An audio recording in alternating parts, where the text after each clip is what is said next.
What's cooking Valhalla? We're back covering the most anticipated class, the most requested class actually, sorcerers, and more specifically the Arch Mage, and you will be surprised with that damage. So let's get this party started.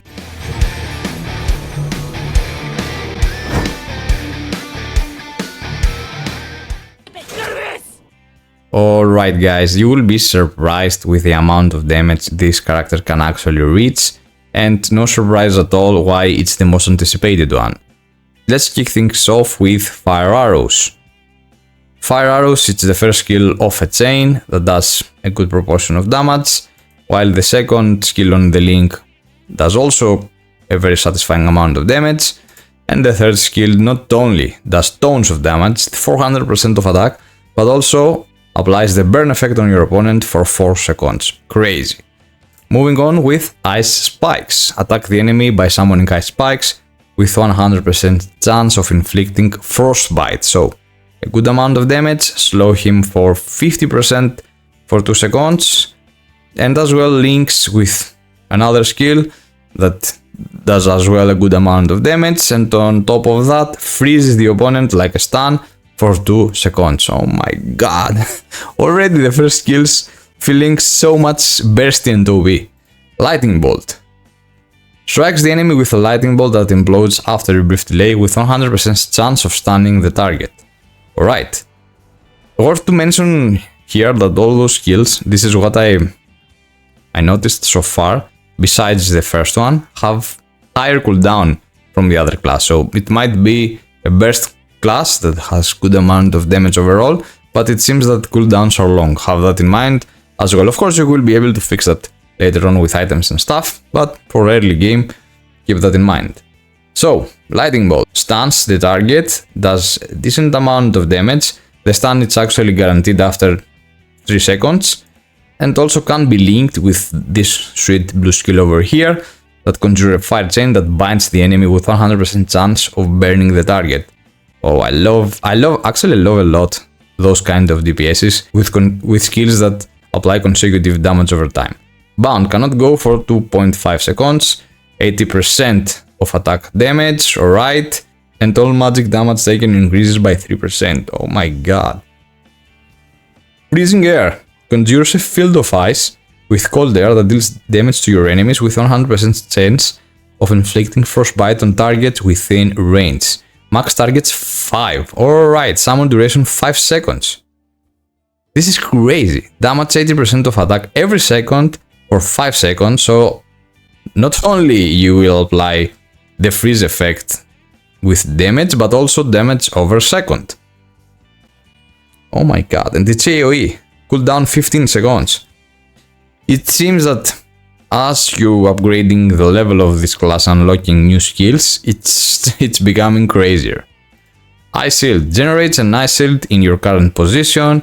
Being hit while an Ice Shield is active has 100% chance of inflicting Frostbite on the attacker. The shield is equal to 10% of your max HP for 20 seconds, but at the same time applying the Frostbite effect to your opponent, reducing his movement speed or her movement speed. Alright. Incinerate. Attack burning enemies with an explosive fire. Cooldown 10 seconds. Damn.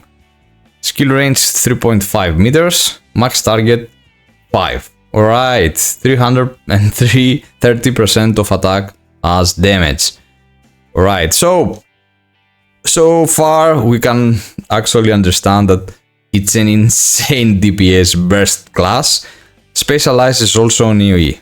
This is quite nice. I can tell you already, I smell the hardest grind to be behind this class. Soul Steal. Hit the enemy with a soul stealing spell, restoring your mana with part of the dealt damage. So, this skill does a good amount of damage, not something crazy, but in return you gain mana back. Late game, and this is something that you won't experience in the early days, maybe not even in the early weeks, as leveling up will be way slower in the global release. But later on, as you progress your levels and unlock more skills, mana will start becoming an issue, and this game do not have mana potion, so have that in mind as well. Dark Cloud. Summons a Dark Cloud that strikes the enemy with lightning that deals damage over time with a chance of stunning the target. 120% of attack damage every 1 second for 5 seconds and 50% chance to also stun the target. So the Summoning Cloud will remain on your opponent, as well your burns, as well the dodge from the freeze. Oh my god. Blizzard. Conjures a blizzard in a wide area that deals damage to your enemies, with 100% chance of inflicting frostbite again, and a chance to freeze them. 300% and 50 of attack with 2.5 seconds with a 30% chance of freezing them, and additionally applying the frostbite effect. Alright.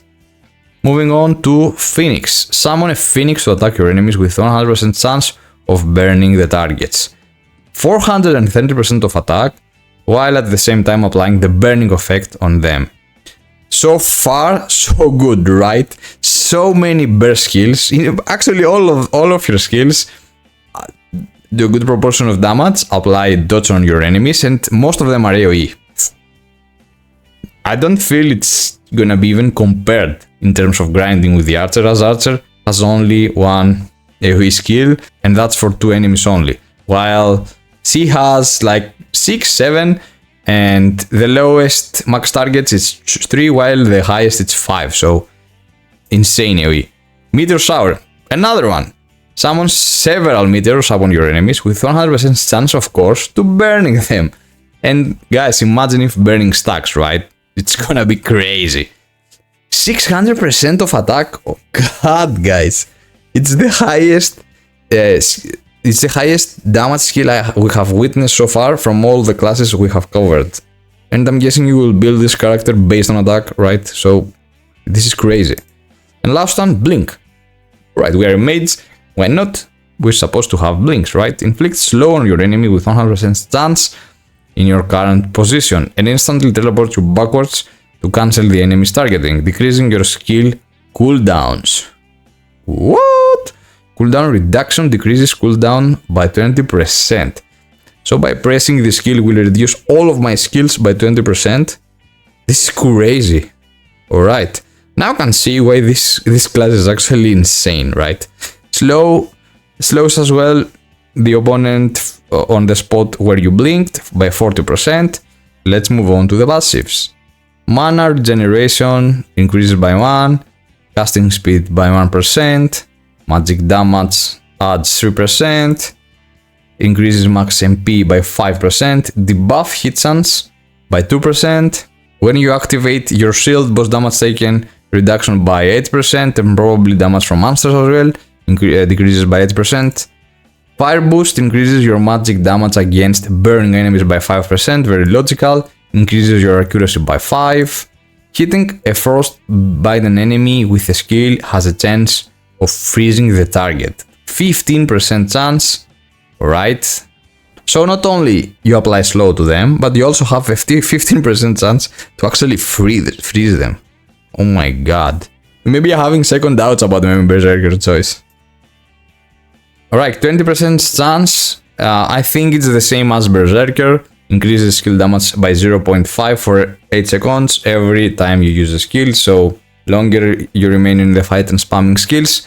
And lastly, the gold one increases your skill damage by 10%. Alright, at least from what we have witnessed so far, she has the weakest golden passive, right?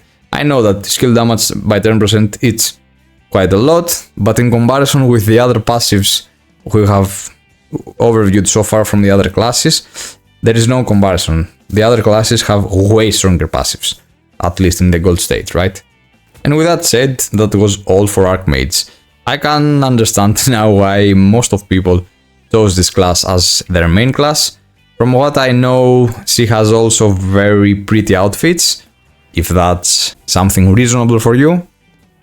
But also, she's an insane farmer, right? Insane farmer. So much AoE, so much damage from your skills, so many dots, and dots are actually great for bosses. I can't wait to do the Dark Wizards overview, but this has to wait till Monday, since it's Eastern here and I need 1 or 2 days to spend some time with my family and chill. I've dropped so many videos in the past week, and you guys might need some time to absorb all this content, so I'm gonna give you some space as well. Thank you so much for watching. I'm wishing to everyone having a great Easter. And until next time, see ya!